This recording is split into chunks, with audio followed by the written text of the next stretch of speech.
Hello. Hello. Sir साहेब। सत साहेब जी, सत साहेब। भाई कौन भगत जी बोलते? हाँ जी।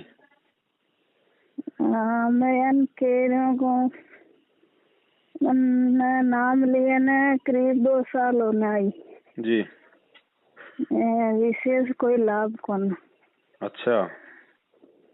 जो ज्योति पाठ भी करवाया मैंने और दूसरा का नंबर आया था, उसमें 500 रुपये जमा करवाया मैंने। उसने बोला आश्रम वाले ने फर्क पड़ जाएगा। अभी तक तो विशेष फर्क नहीं। अच्छा। हाँ 500 रुपये वापस ले लो, जो ज्योति पाठ का पैसा वापस लो। वापस ले। और क्या। हाँ जी। अब आपके वीडियो देख के मैंने जो अब हम जमा नहीं कराएंगे।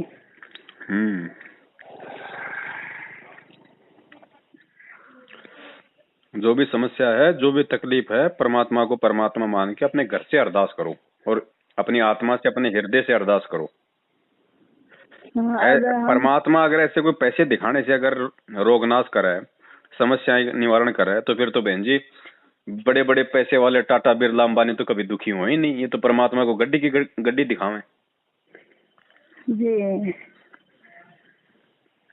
तो हम नहीं तो आश्रम पे जाएंगे और नहीं पैसे जमा कराएंगे। अब गरीब घर से हाथ ना करेंगे। घर पे ये परमात्मा, घर ही सबसे बड़ा नामदान के अंदर है, घर ही सबसे बड़ा मंदिर है। हमारे मम्मी पापा को भी नाम ले रखा, उसके भी विशेष लाभ नहीं है। उसके गांव में तकलीफ हो रही।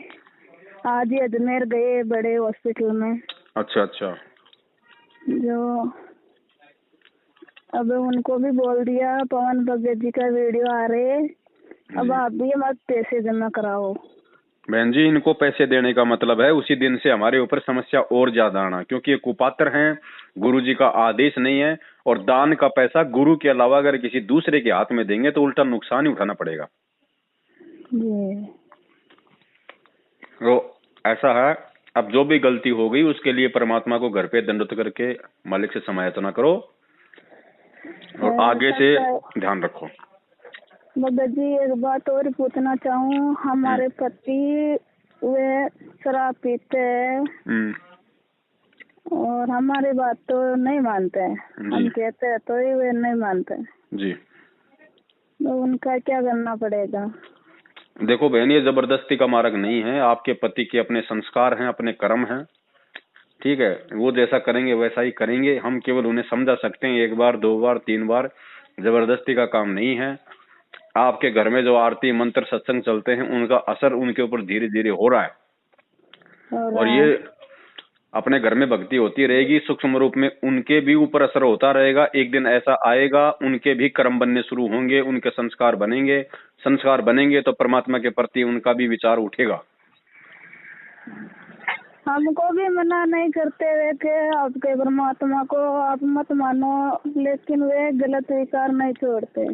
भाई वो आत्मा तो ठीक है, आत्मा अच्छी है, लेकिन बहन उसके कुछ बुरे कर्म उसके साथ में हैं, जिस कारण से वो आपको मना नहीं कर रहा, लेकिन वो खुद भक्ति नहीं कर पा रहा, क्योंकि वो माड़े कर्म उसको भक्ति नहीं करने दे रहे। तो जब तक वो माड़े कर्म उसके सेट नहीं होंगे, और माड़े कर्म उसके तभी सेट होंगे जब वो परमात्मा का थोड़ा थोड़ा सत्संग सुनता रहेगा। क्योंकि अब वो घर में रहता है या जब भी रहेगा, आप परमात्मा के सत्संग चलाओगे, अपने मंत्र जाप करोगे, आरती सुनेगी, तो उसको सुननी पड़ेंगी। मजबूरी में उसके कान में जाएंगी, कान में जाएंगी तो उसके कर्म संस्कार बनने शुरू हो गए। और एक समय ऐसा आ जाएगा परमात्मा कब उन पाप कर्मों का सत्यानाश कर देगा उसको भी नहीं पता चलेगा, और वो खुद ही परमात्मा से वो जुड़ जाएगा। कभी कभी तो आरती चलते समय फोन उठा के बंद कर देते। कोई बात नहीं बहन, कोई बात नहीं। तो हमने कुछ न बोला, तो आपकी इच्छा हो जो करो या मत करो, मैं तो मालिक के भरोसे हूँ। बस बस बस बस बस। हाँ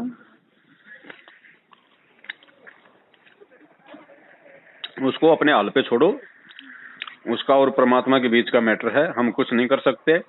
जब उसका समय आ जाएगा तो अपने आप परमात्मा से जुड़ जाएगा। हाँ। और ये आश्रम वाले कहते हैं पवन भगत जी तो गुरु जी का गुरुद्रोही। क्या बोलते? हाँ, गुरुद्रोही।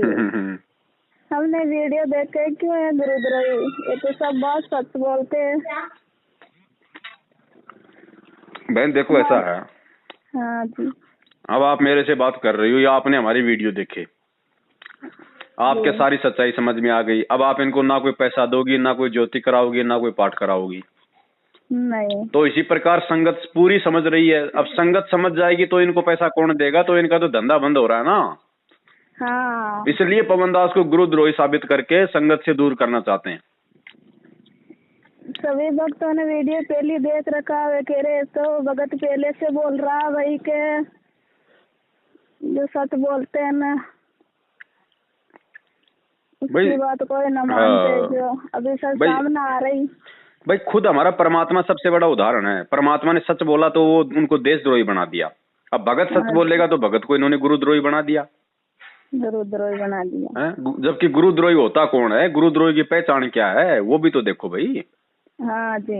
ऐसे कोई तुम्हारे कहने से थोड़ी कोई गुरुद्रोही बन जाऊंगा। तुम तो कल को मेरे को प्रधानमंत्री बोल दोगे तो मुझे कौन दिल्ली में बैठा देगा?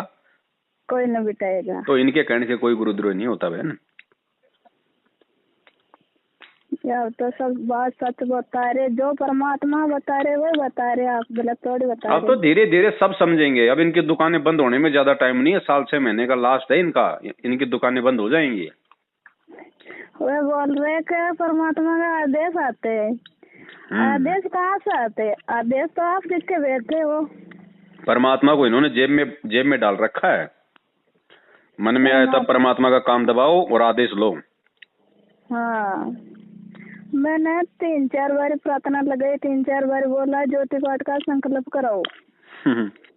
तो मैंने बोला कि पहले का पूरा न होया, बाद में कैसे संकल्प कराई? इनको किसी के दुख दर्द तकलीफ से मतलब नहीं, इनको तो अपने पैसों से मतलब है। बात भी पूरी नहीं सुनते, बस संकल्प करा दो ऐसे जवाब आया काट देते फोन। अब छोड़ो इनका चक्कर बहन। संकल्प करना है अपने घर पे, अपने परमात्मा को दंडित करके संकल्प करो, ज्योति का पाठ का जो भी आपको करना है। और पैसा जब गुरुजी आए तो गुरुजी के हाथ में देना है। देखो कैसे काम नहीं होते, सारे काम करेगा परमात्मा। हाँ, परमात्मा सब कुछ कर सकते हैं, समर्थ है। इन एजेंटों को बीच में से हटाना पड़ेगा, क्योंकि जब तक हम ये एजेंट बना के रखेंगे परमात्मा लाभ नहीं देगा। हमने डायरेक्ट परमात्मा से जुड़ना है। बस अपन तो सब छोड़ दिए, अब परमात्मा से याचना करेंगे वहाँ पे जल। बहुत बढ़िया बहन जी। और किसी पे आश्रित नहीं रहना, बस परमात्मा ही करेगा अगर कुछ भी करेगा तो। और साधु भूखा भाव का, धन का भूखा नहीं। गुरुजी तो जेल में है भैया, उनको तो 2 टाइम का सरकारी खाना, 2 जोड़ी कपड़े की सरकार दे रही है। ये भक्तों से जो ज्योति पाठ का पैसा करोड़ों अरबों में खा रहे हैं, ये कहाँ जा रहा है? हाँ, मालिक क्या करेंगे उस पैसे को? मालिक तो अपन दे सकता है। सही बात है। सारे पैसे।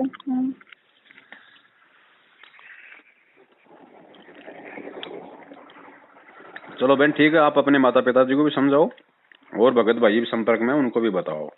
हाँ, मैंने बोल दिया। आज मेरे मम्मी पापा आए तो जी जितनी हो सके जितनी चर्चा करूँ मालिक की।